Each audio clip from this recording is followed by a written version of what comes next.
वरीसा अपनी माँ के सामने एक नई डिमांड रख देती, अपनी माँ को मजबूर करने की कोशिश करती है। कहती है कि माँ जी, मैं सरमद को जानती हूँ और मैं सरमद के साथ मुलाकात करना चाहती हूँ। इस मामले पे माँ बड़ी परेशान हो जाती है। माँ को समझ नहीं आती कि अब वो करे तो करे क्या, क्योंकि वरीसा की पहली जो डिमांड थी वो माँ ने पूरी कर दी है। तो माँ इस मामले पे फंसी हुई है। अगर ये सरमद के साथ वरीसा की मुलाकात नहीं करवाती तो फिर इसके लिए मसले मसाइल खड़े हो जाएंगे, और अगर मुलाकात करवाती है तो तब भी इसके लिए एक बड़ा मसला खड़ा होगा। अब आने वाली साथ में क्या होगा, क्या वरीसा की ये डिमांड पूरी हो पाएगी, किस तरह से ईसा जाएगा और जाकर सरमद के आगे हाथ जोड़ेगा, तो क्या सरमद, अगर कोई वरीसा की डिमांड सरमद तक पहुंचती तो क्या सरमद वरीसा के पास आने के लिए तैयार हो जाएगा। अरेज जो घर में हरकतें कर रहे हैं ना, तो ऐसा ऐसा अरेज की भी असलियत खुलना शुरू हो चुकी है, क्योंकि अरेज का टारगेट ये है कि ईसा की जितनी भी जायदाद है इसे मेरे कंट्रोल में आ जाए, ये सारा का सारा जो घर है इसे मेरे कंट्रोल में आ जाए। और माँ को बार बार ये धमकी भी देता है, माँ को बार बार ये वार्निंग भी देता है कि भाई अगर आपने मेरी बात ना मानी तो बहुत बड़ा मसला खड़ा हो सकता है, आपको हसूत में मेरी बात माननी होगी। माँ फंसी हुई है। माँ अरेज को आशा तो देती है, इसे कहती कि भाई थोड़ा सा आप मुझे वक्त दे दें, जब मामला ठीक होंगे, अरीशा अपनी पोजीशन पे पहुंच जाएगी तो उसके बाद आपकी हर डिमांड मैं पूरी कर पाऊंगी। लेकिन अरेज अपनी माँ को टाइम दे देता है कि भाई आपके पास ये टाइम है, इस टाइम में आपने मेरा काम ना किया तो फिर बड़ा मसला खड़ा हो सकता है। तो माँ परेशान है, उसे समझ नहीं आ रही, दो कश्तियों में सवार है। आप देखते हैं कि ये किस कश्ती में जाकर बैठती है। अरेज जो जेवर होता है, अब ये जेवर सबात का हो सकता है, ये चोरी कर लेता है, अपने पास रख लेता है, अपने रूम के अंदर मौजूद होता है।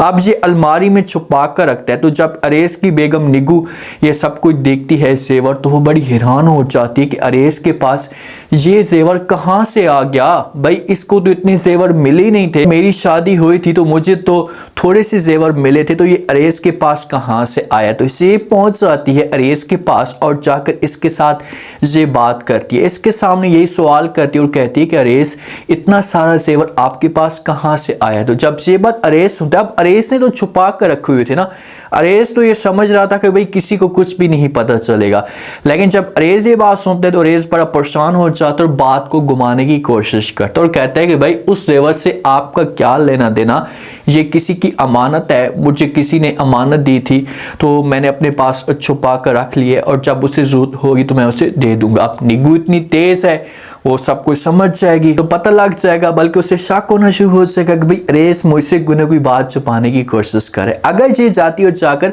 अपनी माँ के साथ ये बात शेयर करती है, अपनी माँ को सब कुछ बताती है कि माँ जी, मैंने जो वो अरेज के रूम में ये जेवर देखा है, मुझे शक हो रहा है, तो इसे खोज लगाने की कोशिश करेंगे। ये इतने तेज हैं कि किसी हद तक खोज लगाने की कोशिश करेंगे और किसी न किसी मुकाम तक, किसी न किसी नतीजे तक ये बंदे पहुंच जाएंगे और फिर जाकर अरेज के लिए मुश्किलात खड़ी हो जाएंगी। एक तो ये ऑप्शन है और दूसरा ये भी हो सकता है कि ये माँ और बेटी मिलकर अरेज का जितना भी जेवर ये चोरी करवा लें, और अगर चोरी करवाते तो फिर इस तरह से अरेज के सामने अपनी बेगम की असलियत आ जाएगी।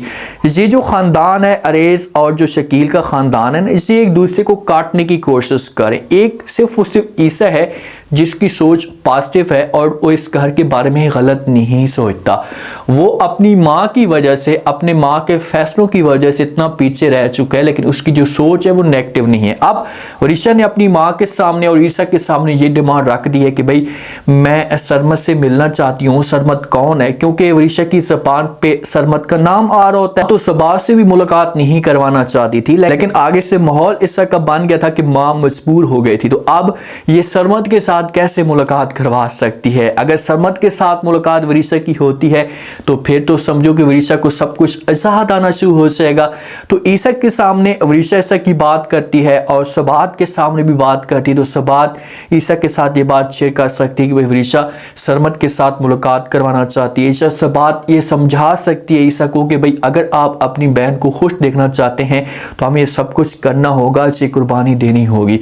तो आता है ईसा, आकर अपनी माँ के साथ ये बात करता है, अपनी माँ को कहता है कि माँ जी आपकी जो लाडली बेटी है इसकी एक नई डिमांड आ चुकी है। तो माँ कहती है कि भाई कौन सी डिमांड?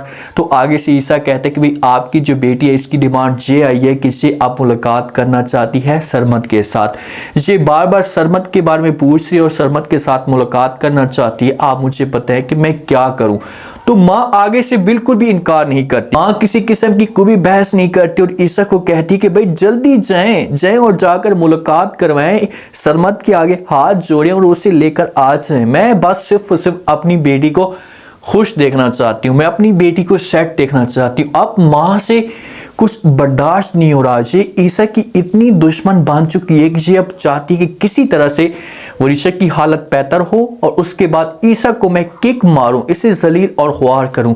ये सब कुछ तेजी के साथ करवाना चाहती है, लेकिन उसे इस बात का नहीं पता कि भाई ये सब कुछ अपने लिए नुकसान करवा रही है। अब ईसा क्या करेगा? ईसा सबाहत के पास जाएगा और जाकर बात करेगा और कहेगा कि भाई माँ ने बात मान ली है, उसने कह दिया है, तो अब मैं क्या करूं, तुम मुझे बताओ। तो आगे से सबाहत कहेगी कि भाई मुझे किसी किस्म का कोई भी इतराज नहीं है, आप जाना चाहते हैं तो जाएं। तो ये दोनों हो सकता है कि यहाँ से जाएं, ईसा ये भी हो सकता है कि सबाहत को कहे। अगर सबाहत को कहता है ना तो सबाहत इससे कहेगी कि भाई मुझे कोई इतराज नहीं है, लेकिन आप अगर जाएंगे, आप जाकर बात करेंगे तो और तरह की बात होगी, आपकी बात के ऊपर सरमद वाले यकीन करेंगे और आपके साथ आने के लिए तैयार हो जाएंगे। तो सरमद फिर ईसा फिर मजबूर होकर सरमद के घर में जाएगा। अब यही वो बंदा था जिसने सबाहत को निकाला, सरमद के ऊपर इल्ज़ाम लगाए और आज मजबूरी में ये सब कुछ कर रहा है। मजबूरियाँ इंसान से क्या क्या करवाती हैं।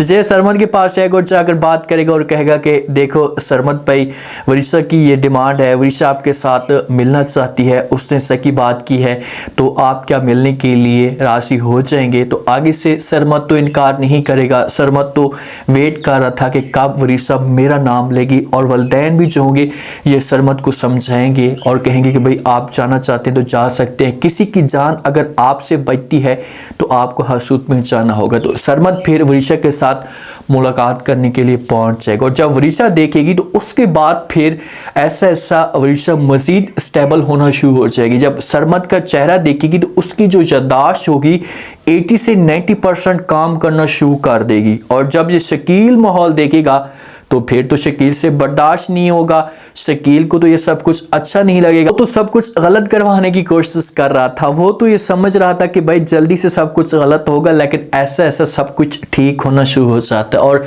ऐसा शकील के लिए अब मुश्किलात जो होंगी से बढ़ना शुरू हो जाएंगी। अरेज अब क्या करेगा? अरेज की असलियत कैसे अपनी माँ के सामने खोलेगी?